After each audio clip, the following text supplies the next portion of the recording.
Hi everybody, welcome to the Knitting TurnPike.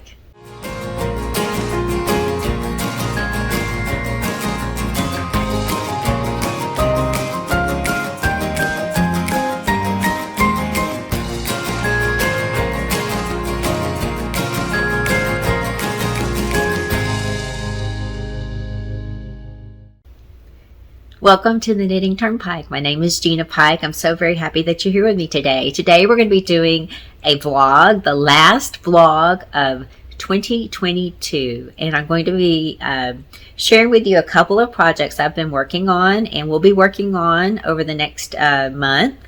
And then giving you kind of a brief overview of some things that are going to be changing for me next year here on the Knitting TurnPike. I'll be starting starting my third year. My anniversary is in July, so I'm at 2.5 years. But since it is the beginning of a new year, you kind of think about things, what's working, what's not working. So I'm probably going to be changing. No, I am going to be changing some things for myself here on the Knitting TurnPike, and I just wanted to give you guys a heads up.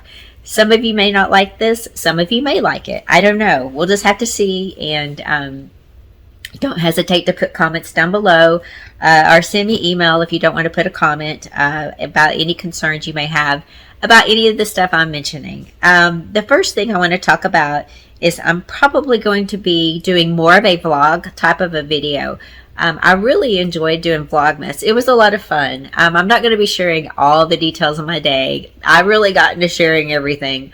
But I do enjoy sharing more than just projects, but I'm probably not going to be doing it on a super fast frequency. I'm kind of I still am someone who likes to have something to talk about when I have a video. Hence, I do have notes in front of me every time I do a video. I'm not just one to turn on the camera without having something to say. So I just probably will do a little bit more vloggy type of a video, but there are still going to be projects in there that I will be talking about and updating you guys on. There will still be knitting tips that I love to do, things that I've learned while making something, or something maybe I've learned and haven't shared with you guys. Maybe I learned it a while back and I just haven't shared it with you guys. I'll be doing yarn updates, and I am still working on trying to manage my stash. I've had such a huge stash. It is that's one of the things I'm going to be doing this year, is I'm going to be knitting from my stash. There's probably not going to be a lot of new yarn updates. I know I'm going to be participating in 2 clubs this year. And I'll get to that in a minute. But so that'll be all the new yarn I'll be getting until probably the end of the year, unless maybe I do an advent. But I'm going to try really hard to do my stash. And I kind of think it might be fun. I don't know. You guys can let me know what you think if I talk about skeins out, like how many I used each month, what number am I at on reducing the number of skeins down to a manageable level, because I have like a lot of yarn in my yarn room. And when I watch people talk about they have like 34, 40 skeins, I'm just like, I wish I mean, in a way, I wish I just had that to manage, but I do have a lot of yarn in my yarn room, and it needs to get down. So this is going to be the year for me to knit from stash, and I hope that's not disappointing to you, because I do still love to look at new yarn and find new yarn companies, and I can tell you guys about new yarn companies. I just probably won't be buying the yarn to show it to you, because I'm trying really hard to be really good.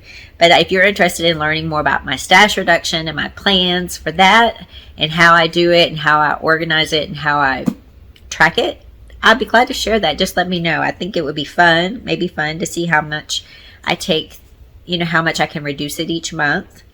Let's see. I still will be talking about upcoming events, like in the knitting and crochet communities that I know of, upcoming mystery knit-alongs. I do not want to participate in as many mystery knit-alongs as I did last year and the previous year.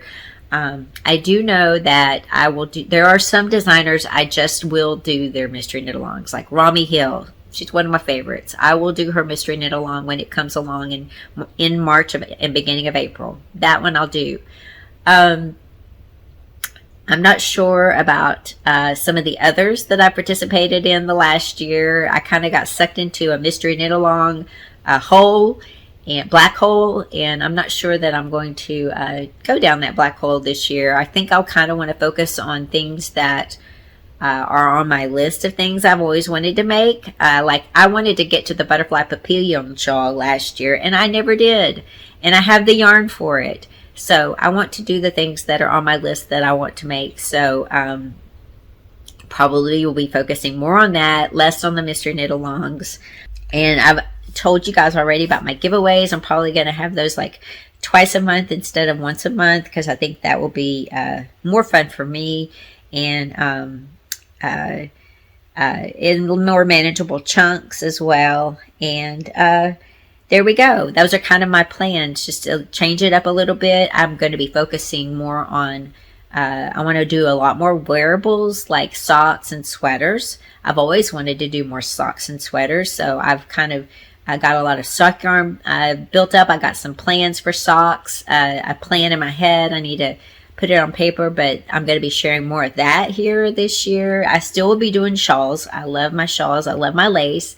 I have a new book I'm going to be getting. I asked for it for Christmas. It didn't come in yet, but my husband told me that is what I got for Christmas, so I'm excited about that. It's a brand new lace shawl book that just came out, so I will still be doing that. And so let's get into what have I been making since the last time we talked. The last time we talked, it was Christmas Day. I showed you I had been working on the adventurer wrap. And I had also mentioned the Aurora Cabin shawl. Now, both the Aurora Cabin shawl kicked off. I mean, it started in November. I mean, the pattern released, but you could have started it early.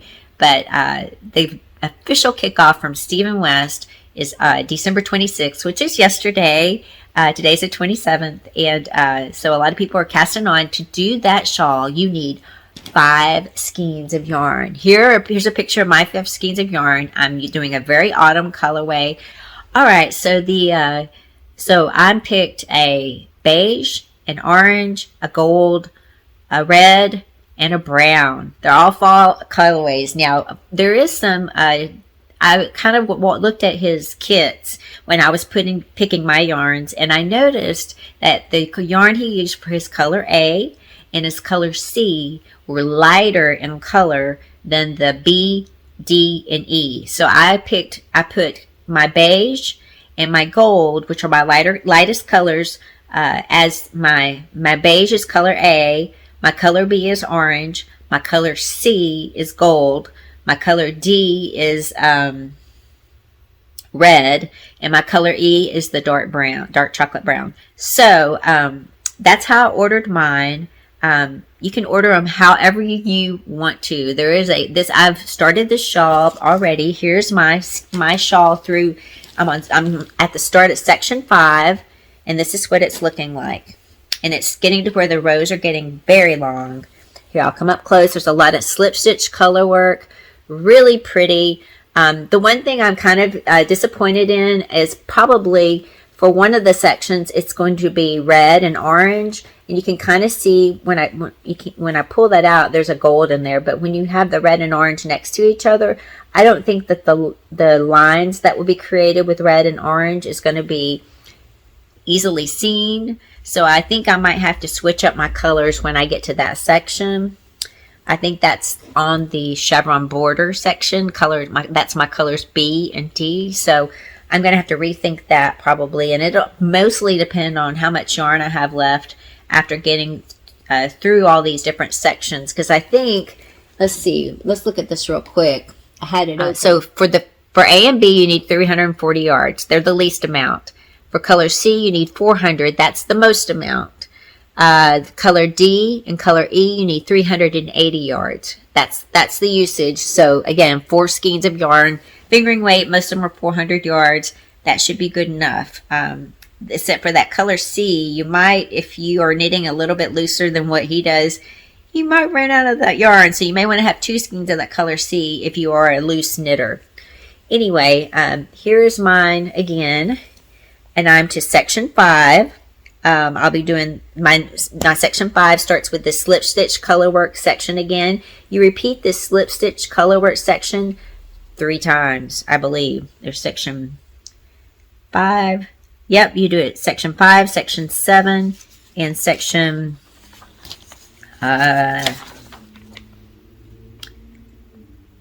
3. So 3, 5, and 7, you alternate, and you redo that slip stitch color work again. So I'm going to be starting that here in a second, and so I'll be starting doing this again on the other side of this. But the rows get longer, really long. I know in this next section I'm going to be at, the rows are going to be getting up to 500 and 700 stitches long. So there you go. That's what mine is looking like. Really excited about picking this up again. I started it in November, and I set it aside for Advent knitting and Vlogmas, and trying to reorient my brain with it. But it was a lot of fun. Really easy knitting, a lot of slip stitch color work, working with one color on each row. So it's a very easy color work, very fun, very relaxing knitting for hybrid knit along, which is, you know, cold weather. We're sitting inside knitting, and it's if there is also like I think a hat, a cowl, a sweater, a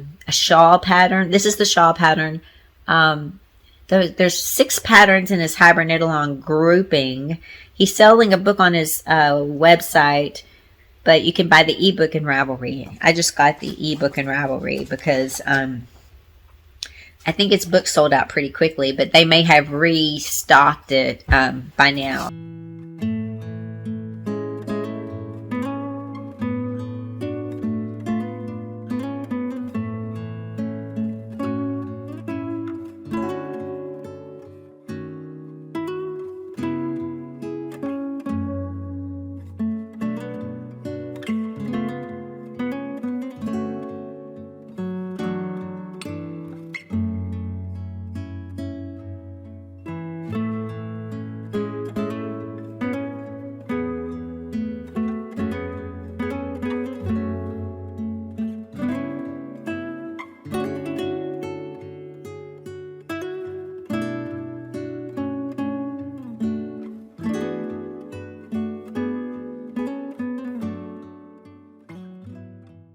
The other thing I've been working on since I saw you last, you guys know that I started the Adventurer Wrap by Ambah O'Brien during the Vlogmas series with one of my Advent yarns, the Miss Babs festive watercolor Advent that I got for 2022. And I opened it during Vlogmas and showed you guys the colors. The last time I showed you it, you know, it started with pink. It was so pretty. Such a fun knit. You knit, it's a 36 row repeat. You knit about 18 rows of each color, and then you change colors. You can see, you know, started my color 1 and 2 and 3 and 4. Am I on the right side? Yes.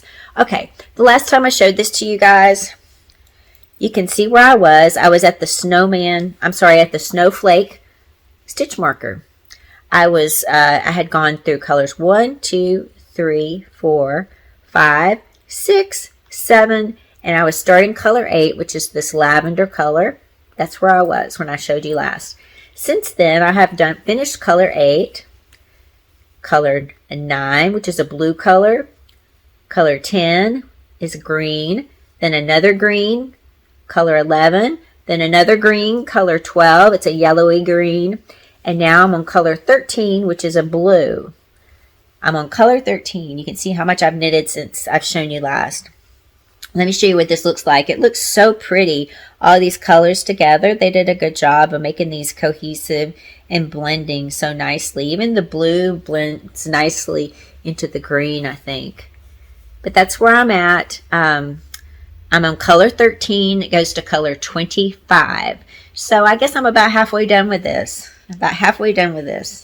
And I'm having so much fun. It's hard for me to I want to work on this one. It's hard for me to want to set it down and do the Stephen West shawl, because I've been working on this one, and it's so much fun when you get to a color change and you just wind up the mini skein, and then you can start with it. And so I don't know, I'll probably work on this for the rest of the day because I'm just having so much fun, and then I'll think about trying to work on the Aurora Cabin shawl some. I just got to get my mind back into that a little bit as well. So that's kind of what I'm working on.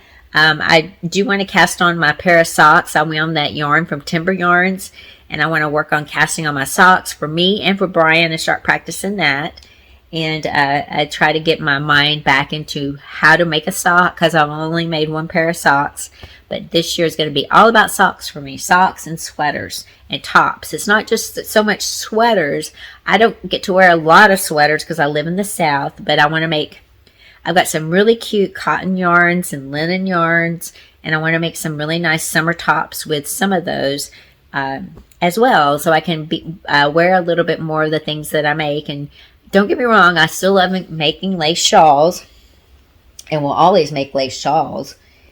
But I also want to make something a little bit more that I can wear with the socks and the sweaters, and make stuff for Brian as well. I have a couple of sweater patterns picked out for him and the yarns, and that's one of the things during Vlogmas we identified that you guys might be interested in, is me pulling out some of my sweater quantities of yarn and going through the planning of that. And I'm happy to do that. I was, like I said, I don't know if you caught that video. For those who didn't, I was checking my stash in Ravelry, and I was like trying to figure out how many, in my stash, how many things of sweater quantities of yarn I had. And it looked about like 25, 26 sweater quantities of yarn. And I'm sure since I bought, some of those I bought a long time ago, like probably 4 or 5 years ago, my ideas of what I want to make with that will probably have changed. And I might even be getting rid of some of that, because I may not even think that I want to make that anymore. So I want to go through that process with you. Start talking through some of those. And again, also maybe some of my sock planning, and planning some of this stash out, stash reduction, so that I can get it to more of a manageable level. I don't want to give away everything, but I do want to evaluate everything, and if I really do not think I'm going to use it, I want to go ahead and find a new home for it so that it can be used. It doesn't need to be sitting here stored in my yarn room. In Texas, it needs to be in somebody's hands that is going to love it and want to use it. So that's how I'm thinking. Anyway, I do hope you're all doing well. Thank you so much for sitting with me through this discussion. I hope you're excited about the upcoming year. I'm excited about the upcoming year, doing a little bit more, we're making more practical things to wear, and utilizing the yarn that I have, and sharing that with you. Thank you all so much for making 2022 a wonderful year, and I hope and pray that you all have just a wonderful New Year's Eve and a blessed 2023. Take care.